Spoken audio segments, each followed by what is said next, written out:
और चलिए शुरुआत करेंगे एक अहम खबर के साथ। कुपवाड़ा के मछल प्रहर में भारतीय सेना और जम्मू कश्मीर पुलिस द्वारा एक संयुक्त कार्रवाई को अंजाम दिया गया। आज सुबह यह कार्रवाई हुई जहां एलओसी पर सतर्क सैनिकों द्वारा घुसपैठ की कोशिश को नाकाम किया गया। इस कार्रवाई में 2 आतंकवादियों को मार गिराया गया। इनके पास से 2 AK राइफल्स और कुछ युद्ध जैसी सामग्रियां भी बरामद की गई हैं।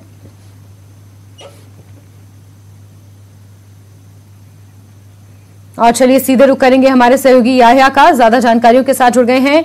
याह्या, अभी भी क्या सर्च ऑपरेशन जारी है या फिर सर्च ऑपरेशन खत्म कर दिया गया है? सुबह जिस तरीके से जानकारी आई थी कि 2 आतंकी ढेर हुए हैं और अब अपडेट्स हैं कि उनके पास से कुछ राइफल्स और कुछ हथियार भी बरामद हुए हैं। ताजा तरीन क्या है अपडेट्स याह्या?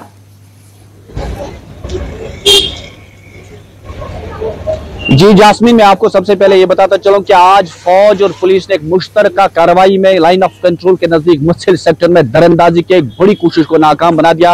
और इस सिलसिले में अभी तक जो तफसीलात हैं, 2 मिलिटेंटियों को इस कार्रवाई में मारा गया है और उनके कब्जे से भारी मिकदार में असला बारूद जो है वो जब्त किया गया है। फौज ने पूरे इलाके को मुहासरे में लेकर बड़े पैमाने पर तलाशी कार्रवाई शुरू की है। फौज को शुबा है कि कई दरअंदाज इस इलाके में आने की ताक में थे और अभी भी पूरे इलाके को मुहासरे में लेकर तलाशी कार्रवाई शुरू की गई है। फौज की मजीद टुकड़ियां जो है वो इलाके में रवाना की गई है ताकि जो भी कोई छुपा बैठा मिलिटेंट वहां पर है उससे भागने का मौका न मिले। करीबन 8:30 बजे आज सवेरे जो है ये एक इंफॉर्मेशन मिली थी पुलिस को, कुपवाड़ा पुलिस को, तो फौरी तौर पर जो है वहां पर अलर्ट, जो सरहद पर फौज हमारी अलर्ट होती है, उन्होंने फौरी तौर पर कार्रवाई की। वहां पर SOG कुपवाड़ा भी थी और मिलकर उन्होंने इस ऑपरेशन को फिलहाल अंजाम दिया गया। यानी कि दरअंदाजी की एक बड़ी कोशिश थी जिससे फौज और पुलिस ने मुश्तरका कार्रवाई में नाकाम बना दिया। इससे पहले भी लाइन ऑफ कंट्रोल वाले इलाकों में इस तरह की कार्रवाई अंजाम दी गई है, लेकिन आज सवेरे से ही फौज जो सरहद पे अलर्ट थी, फौजी तर्जुमान का कहना है कि उन्हें ये इस तरह की जो सूचना मिली थी कि मिलिटेंट इस पार आने की कोशिश करें, एक बड़ा ग्रुप जो है मिलिटेंटों का इस पार आने की ताक में थी, लेकिन पाकिस्तान के इस मंसूबे को आज फिर से फौज और पुलिस ने नाकाम बना दिया। जी जास्मीन। याह्या, क्योंकि जानकारियां मिली थी कि घुसपैठ की कोशिशें हो रही हैं और जिस तरीके से आने वाले समय में G20 का समिट भी है कश्मीर में, यहाँ पर कुछ बैठकें होनी है, इस लिहाज से भी माहौल बिगाड़ने की कोशिश आतंकवादियों द्वारा लगातार की जा रही है। ऐसे में सुरक्षा के लिहाज से क्या कुछ पुख्ता कदम उठाए जा रहे हैं और खास तौर पर सीमा से सटे इलाकों में किस तरीके से मुस्तैदी को बढ़ाया गया है? याह्या। जी जास्मीन, मैं आपको ये अच्छी बात जो आपने बोली कि यहाँ पर आप G20 के यानी कि तारीख रकम हो रही है, पहली बार कश्मीर में G20 की जो है तकरीब मुनक़िद हो रही है और इस सिलसिले में यहाँ पर फौज ने पूरे लाइन ऑफ कंट्रोल से लेकर श्रीनगर तक यानी कि पूरे एरिया को जो है अलर्ट करके रखा है। और खास तौर पर जो कुपवाड़ा जिला है, इसकी सरहदें जो है वो पाक से मिलती हैं और हर वक्त ये कोशिशें की जा रही है कि वहां पर मिलिटेंट इस पार आए और इस तरह की जो सरगर्मियां हैं उनमें वो रखना डालने की कोशिश करेंगे। लेकिन इस तरह जो आज फौज और पुलिस ने पूरी तरह से लाइन ऑफ कंट्रोल पर अलर्ट जारी किया है ताकि जो G20 की जो यहाँ पर तकरीब हो रही है वो पुरअमन तरीके से मुनक़िद हो। और इस सिलसिले में लाइन ऑफ कंट्रोल पर हर जगह जो है कड़े सुरक्षा के इंतजाम किए गए हैं और इसी सिलसिले की कड़ी के बतौर आज आपने देखा कि दरअंदाजी की इस बड़ी कोशिश को जो है वो नाकाम बना दिया गया है, जिसमें 2 मिलिटेंट जो है अभी तक मार गिराए गए। एक सूचना थी, ये पहले ही जो आज पुलिस को इस सिलसिले में जो एक इंफॉर्मेशन मिली थी कि इस पार आने की ताक में कुछ मिलिटेंट, एक बड़ा ग्रुप, वो अगर वो यहाँ पर कामयाब होते कुपवाड़ा आने में तो वो यहाँ से श्रीनगर में पहुंच सकते थे, तो एक बड़ी तखरीबी कार्रवाई जो है वो अंजाम दे सकते थे। तो मिलिटेंटों का ये मंसूबा जो है वो आज फौज और पुलिस ने नाकाम बना दिया। तो इस तरह से जास्मीन, मैं आपको कहूं कि लाइन ऑफ कंट्रोल से लेकर गांव देहात और श्रीनगर तक पूरी तरह से जो है फौज और पुलिस ने अलर्ट करके रखा है ताकि G20 तकरीब जो है वो पुरअमन तरीके से मुनक़िद हो श्रीनगर में। बिल्कुल याह्या, आप नजर बना के रखें, जुड़ते रहेंगे, आपसे जानकारियां लेंगे। फिलहाल के लिए आपका बहुत बहुत शुक्रिया। चलिए आगे बढ़ेंगे और केंद्रीय गृह मंत्रालय ने एक बड़ा फैसला लेते हुए जम्मू कश्मीर और लद्दाख में अब सभी सुरक्षा बलों को कानूनी प्रोटेक्शन प्रदान कर दी है। CRPC के सेक्शन 45 में अब सभी सुरक्षा कर्मियों को संरक्षण मिला है। गृह मंत्रालय के इस आदेश के बाद अब बिना केंद्र के मंजूरी के सशस्त्र बलों और CAPF के कर्मियों की गिरफ्तारी नहीं हो सकती। सेना, एयरफोर्स के पास पहले से ही ये संरक्षण था और अब सभी सुरक्षा बलों को ये कानूनी प्रोटेक्शन प्रदान किया गया है। पहले रणबीर पीनल कोड यानी PRC के RPC के चलते ये जम्मू कश्मीर में लागू नहीं था। अमित शाह की अध्यक्षता वाले केंद्रीय गृह मंत्रालय ने जम्मू कश्मीर के कानून, न्याय और संसदीय मामलों के विभाग के साथ चर्चा के बाद इस प्रस्ताव को मंजूरी दी है।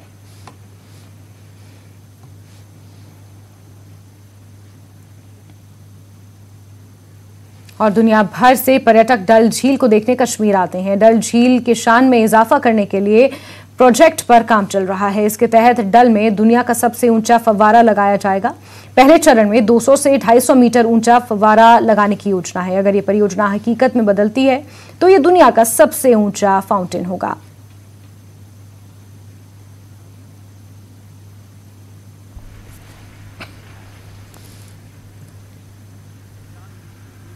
चलिए आगे बढ़ेंगे। भारतीय जनता पार्टी के राष्ट्रीय महासचिव और जम्मू कश्मीर के प्रभारी तरुण चुग ने जम्मू कश्मीर की पूर्व मुख्यमंत्री महबूबा मुफ्ती द्वारा भाजपा पर ईस्ट इंडिया कंपनी होने का आरोप लगाने पर कड़ी प्रतिक्रिया जाहिर की है और कहा है कि भाई को भाई से लड़ाने का काम किसने किया। तरुण चुग ने महबूबा मुफ्ती से सीधे शब्दों में पूछा कि 1990 के दशक में देश का आंतरिक मंत्री कौन था। जब कश्मीर बनेगा पाकिस्तान के नारे सुनाई दे रहे थे तो गृह मंत्री चुप क्यों थे। कश्मीर के लोग, खासकर कश्मीर वादी कश्मीर के लोग लड़ रहे हैं कुछ और हासिल करने के लिए, मगर मैं कहता हूं जो हमारे पास है, हमारा 370, हमारा आईन, हमारा झंडा, हमारे रेजिडुअरी पास, पहले इसको बचाओ। और शायद उसी को बचाने के लिए मुफ्ती मोहम्मद सईद साहब ने इतना बड़ा फैसला किया, बीजेपी के साथ हाथ मिलाया, ताकि अगर हम इनको खुला छोड़ देंगे तो ये सब तहस नहस करेंगे जो इन्होंने 2019 के बाद सब कुछ तहस नहस किया। तो ये बात आपको लोगों को समझानी चाहिए, बतानी चाहिए कि हमने बचाया 370 को 2019 तक, हमने कुर्बानी दी, हमने अपनी क्रेडिबिलिटी दांव पे लगाई, हमने सब कुछ छोड़ दिया। नहीं तो वजीर आला तो मुफ्ती साहब कांग्रेस के साथ भी बन सकते थे। महबूबा जी से मैं पूछना चाहता हूं, जम्मू कश्मीर में भाई से भाई से लड़ाने का काम किसने किया? 89 में कौन देश का गृह मंत्री था जब कश्मीर के अंदर नारे लग रहे थे कि कश्मीर बनेगा पाकिस्तान, कश्मीरी पंडितानियों के साथ कश्मीरी पंडितों के बिना? कौन था गृह मंत्री? क्यों चुप रहे देश के गृह मंत्री? कौन ईस्ट इंडिया कंपनी है? कौन लूट रहा है? किन्होंने जम्मू कश्मीर को लूटा है? आप कहीं भी जाके पूछेंगे तो जम्मू कश्मीर के नागरिक कहेंगे कि 3 परिवारों ने, मुफ्ती परिवार, अब्दुल्ला परिवार और नेहरू गांधी परिवार ने जम्मू कश्मीर को लूटा है।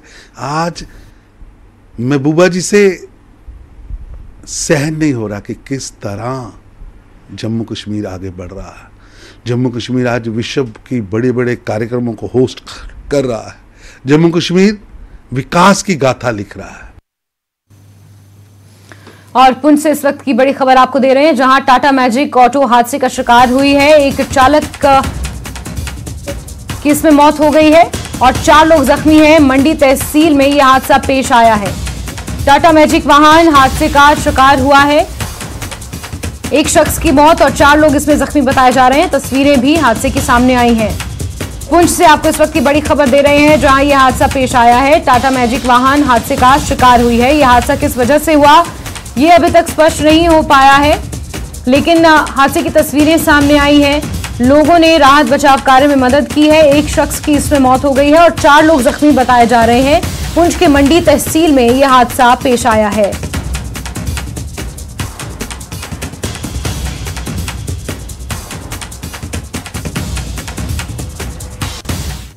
वहीं बजरंग दल के कार्यकर्ताओं ने राजौरी में बजरंग दल पर प्रतिबंध के विरोध में प्रदर्शन किया। प्रदर्शनकारी बजरंग दल के कार्यकर्ताओं ने कांग्रेस पार्टी के खिलाफ जमकर नारेबाजी की और कांग्रेस पार्टी का प्रतीकात्मक पुतला भी फूंका। गौरतलब है कि ये कांग्रेस पार्टी ने कर्नाटक विधानसभा चुनाव को लेकर अपना चुनावी घोषणा पत्र जारी किया है, जिसमें कांग्रेस पार्टी ने सत्ता में आने के बाद बजरंग दल पर प्रतिबंध लगाने का वादा किया है। इसका विरोध बजरंग दल के कार्यकर्ताओं ने राजौरी में भी किया।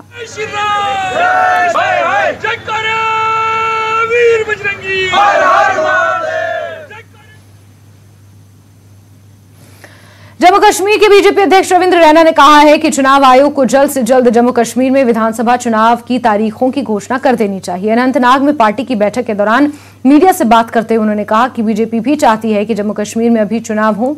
उन्होंने कहा कि पीएम नरेंद्र मोदी की नीति के कारण इन चुनावों में बीजेपी ही विजेता बनकर उभरेगी और जम्मू कश्मीर का अगला मुख्यमंत्री बीजेपी का ही होगा।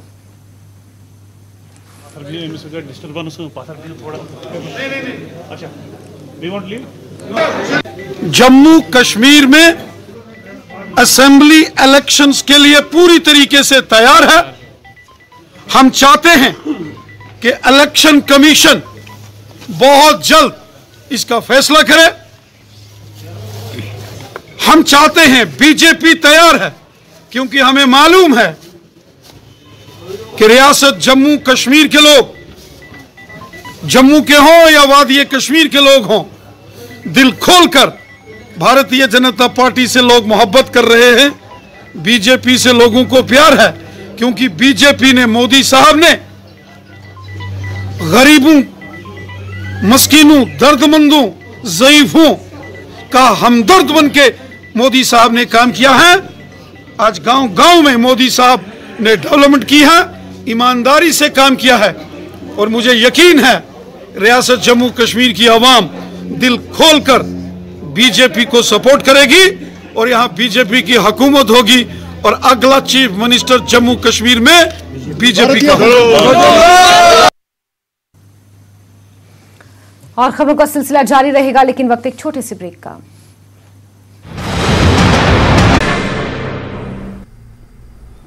स्वागत है आपका न्यूज़ 18 जम्मू कश्मीर लद्दाख हिमाचल में। मैं हूं विशाल और आप देख रहे हैं धार भी रफ्तार भी। शुरू करते हैं।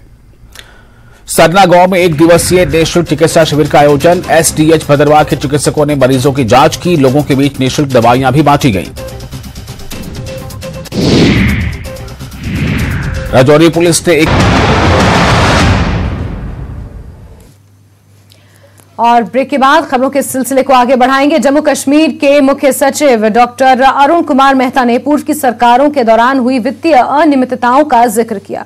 न्यूज़ 18 JKLH से खास बातचीत में मुख्य सचिव ने कहा कि पूर्व में टेंडर में 1 रुपए की चीज का रेट 1000 रुपए बताया जाता था। साथ ही पहले हुए कार्यों के उचित दस्तावेज भी उपलब्ध नहीं है। अभी कार्यों में पारदर्शिता और जवाबदेही है। जिन लोगों को सचिवालय में काम करने की प्रक्रिया में समस्या है, उन्हें पद छोड़ देना चाहिए और चले जाना चाहिए।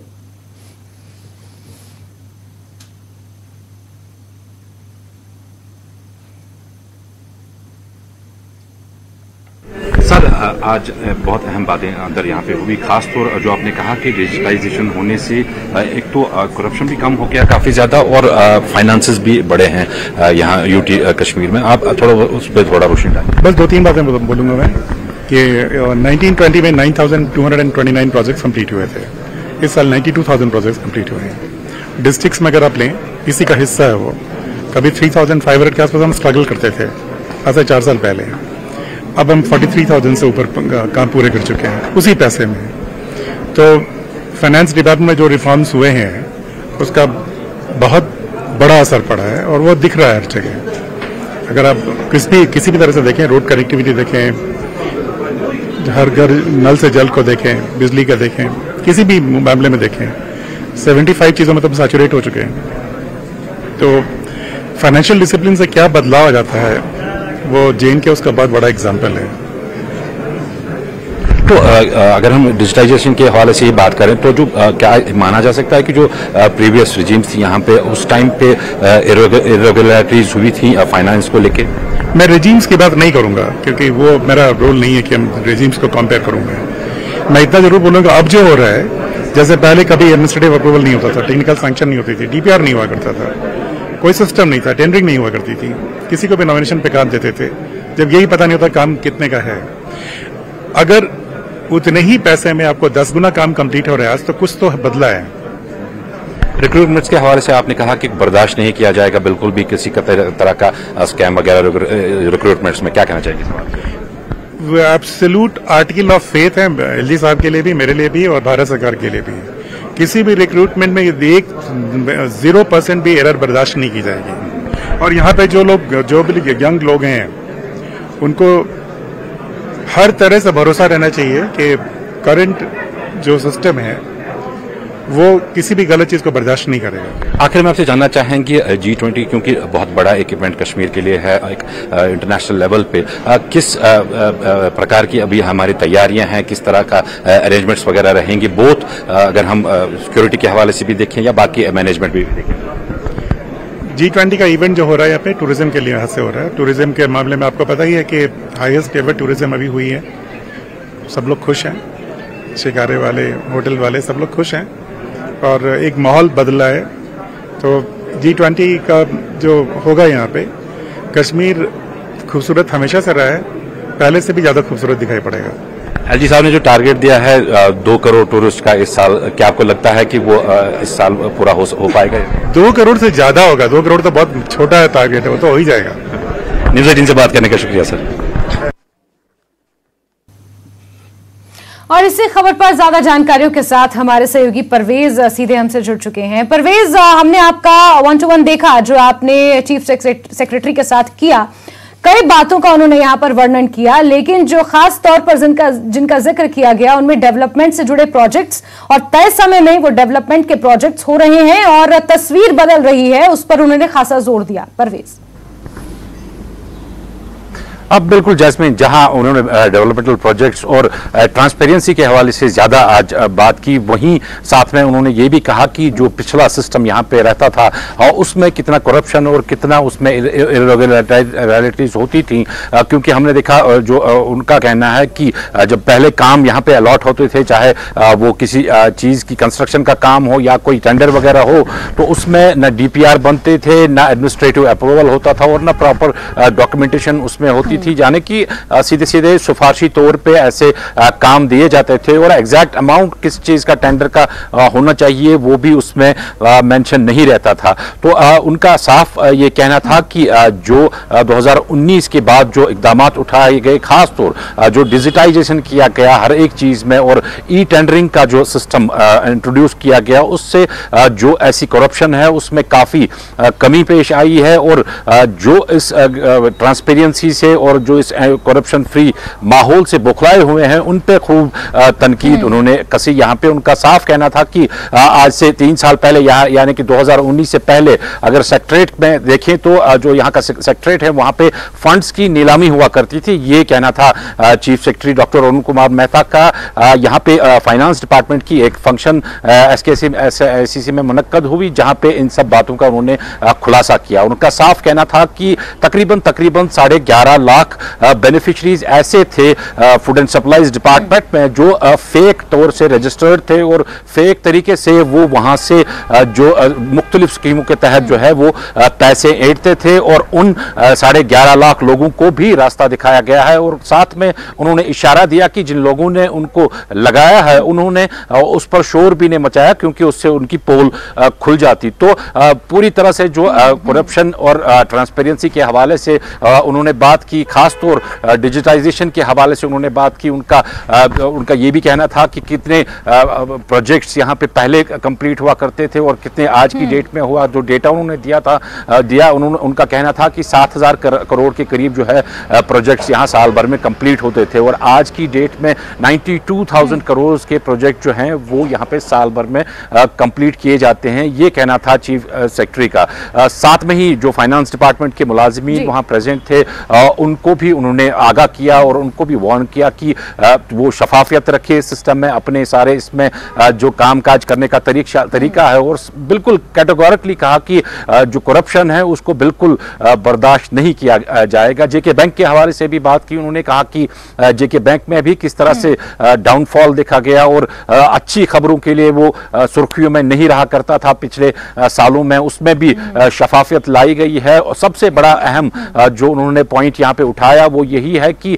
जो ऑटोनमस बॉडीज थी यहाँ पे, उनका कहना था कि ऑटोनमस बॉडीज जो यहाँ पे थी वो अपनी मनमानियां करती थी। पहले जो उनके फंड्स उनके पास फंड्स आते थे उनको किस तरह से वो यूटिलाइज करते थे वो उसमें ट्रांसपेरेंसी नहीं थी। उसमें भी पहली बार 2019 के बाद जो है ट्रांसपेरेंसी लाई गई है। और एक मुद्दा जो उन्होंने उठाया जिसमें उन्होंने JKPCC, सीकॉप, सिडको और रूरल डेवलपमेंट के हवाले से बात की। उनका कहना था कि वहां पे टेंडरिंग का कोई प्रोसीजर ही नहीं था। जबकि काम वहां पे अलॉट होते थे वो ऐसे ही जुबानी ही काम अलॉट होते थे और किसी कागज के एक पर्चे पे लिख के ऐसे काम जो है वो अलॉट किए जाते थे और प्रॉपर टेंडरिंग का सिस्टम नहीं था वहां पे। वो भी उन्होंने 2019 के बाद जो है इंट्रोड्यूस किया है। जी जास्मीन।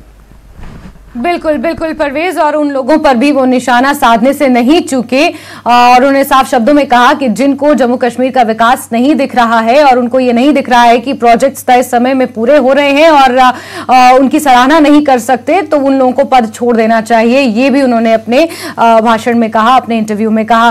बहुत शुक्रिया परवेज हमसे जुड़ने के लिए और ये तमाम बातें दर्शकों तक पहुंचाने के लिए। चलिए आगे बढ़ते हैं और बात मौसम की भी कर लेते हैं, जहां नूराबाद कुलगाम के ऊपरी इलाकों में एक बार फिर भारी ओलावृष्टि हुई है, जिससे बड़े पैमाने पर फसलों को नुकसान हो रहा है और अब प्रशासन पीड़ितों की मदद के उपायों में जुटा हुआ है।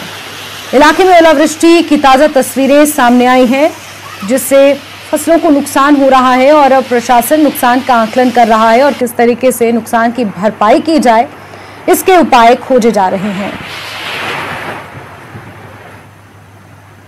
वहीं गुर्जर बस्ती हल्लन कुलगाम में बादल फटने से हालात खराब हो चुके हैं। गुर्जर बस्ती हल्लन कुलगाम में बादल फटने के पास के सरकारी स्कूल प्रभावित हुए हैं। हालांकि बताया यह भी जा रहा है कि कोई बड़ा नुकसान नहीं हुआ है, लेकिन ये जो तस्वीरें सामने आई हैं उनसे हालातों की गंभीरता को समझा जा सकता है। लगातार मूसलाधारी बारिश का दौर जारी है और गुर्जर बस्ती कुलगाम में ये बादल फटा है और आप अंदाजा लगा सकते हैं कि लोगों का जनजीवन किस तरीके से यहाँ पर प्रभावित हो रहा है। पास ही का स्कूल है जो प्रभावित हुआ है। हालांकि जानी नुकसान की कोई खबर नहीं है, लेकिन माली नुकसान यहाँ पर होता हुआ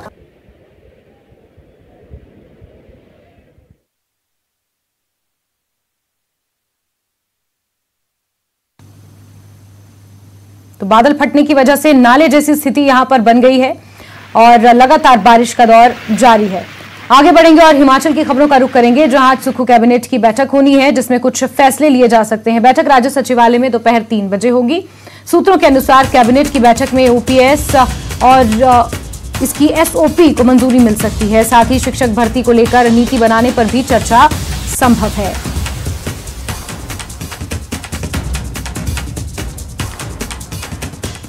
बेमौसम बारिश और बर्फबारी हिमाचल प्रदेश पर भारी पड़ने लगी है। एक बार फिर कई इलाकों में मौसम खराब हो चुका है। सुबह से ही कहीं बारिश तो कहीं बर्फबारी का सिलसिला जारी है। मौसम विभाग ने 7 जिलों में भारी बारिश का अलर्ट जारी किया है। ये जिले बिलासपुर, हमीरपुर, कांगड़ा और मंडी हैं। इसके अलावा शिमला, सोलन और सिरमौर में भारी बारिश का अलर्ट जारी किया गया है। मौसम विभाग के आंकड़ों के मुताबिक 2 महीने में बारिश और बर्फबारी से प्रदेश में जान माल का बड़ा नुकसान हुआ है। 1 मार्च से 2 मई तक 195 लोगों की जान जा चुकी है। ज्यादातर मौत खराब मौसम के चलते हुई है। वहीं हादसे के चलते हुए मौसम की मार से किसानों और बागवानों को भी भारी नुकसान हुआ है। किसानों और बागवानों को अब तक 108 करोड़ से ज्यादा के नुकसान का अनुमान है। ये तस्वीर शिमला की है, जहां सुबह से ही बारिश का दौर लगातार जारी है। हिमाचल प्रदेश में मौसम लगातार खराब बना हुआ है और सुबह से ही बारिश हो रही है। इस वक्त हम राजधानी शिमला में हैं। यहाँ पर तस्वीरें दिखाना चाहेंगे कि यहाँ पर किस तरह का नजारा अभी है। हालांकि सुबह के समय बहुत तेज बारिश हो रही थी, अभी हल्की जो है बारिश हो रही है। यहाँ पर तस्वीरें आपको दिखाना चाहेंगे किस तरह से यहाँ पर बादल उमड़े हैं और धुंध भी कई जगहों पर छाई हुई है।